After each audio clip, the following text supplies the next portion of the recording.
A plataforma SOS Sanidade Pública fai un chamamento para a mobilización dos diferentes concellos e partidos políticos para que acudan á manifestación da sanidade pública. Os socialistas da comarca do Salnés reuníronse hoxe en Vilagarcía para pedir á veciñanza que acuda o domingo a Santiago.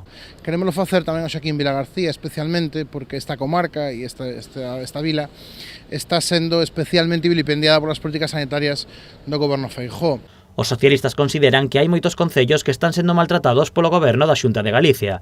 Advirten ademais que a falla de profesionais e maquinaria está convertendo o Salnés nunha comarca de segunda. Esta xerencia que nos dirixe agora dende Pontevedra, o que ten que resolver é por que as máquinas de diagnóstico cando se estropean en Pontevedra utilizan as de aquí e nunca as devolven.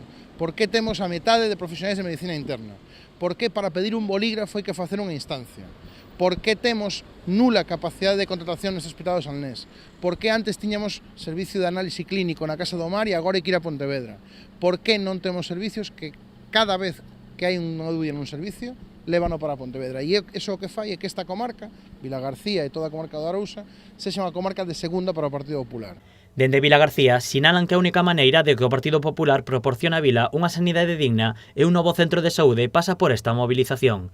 O alcalde puxo o exemplo do Concello Ourensán da Rúa, onde o conselleiro comprometeuse a crear un novo centro de saúde se lle proporcionan un terreo. Vilagarcía non é menos que a Rúa, así que xa invitamos ao conselleiro de Sanidade a firmar o mesmo convenio con Vilagarcía, que se lle poñemos a disposición un solar e que despois non nos entren en discusión e excusas de que ese non vale, pois van a construir aquí un centro de saúde. Por que poño este exemplo? Porque eso non xurdiu voluntariamente, porque xa había moitos anos que se reclamaba. Cando a sociedade protesta, cando a sociedade reivindica os seus dereitos, é cando o Partido Popular move ficha. Varios concellos da contorna van a fletar autobuses para acudir á manifestación do domingo. No Concello do Grove xa confirmaron asistencia máis de 200 persoas que levarán unha pancarta propia.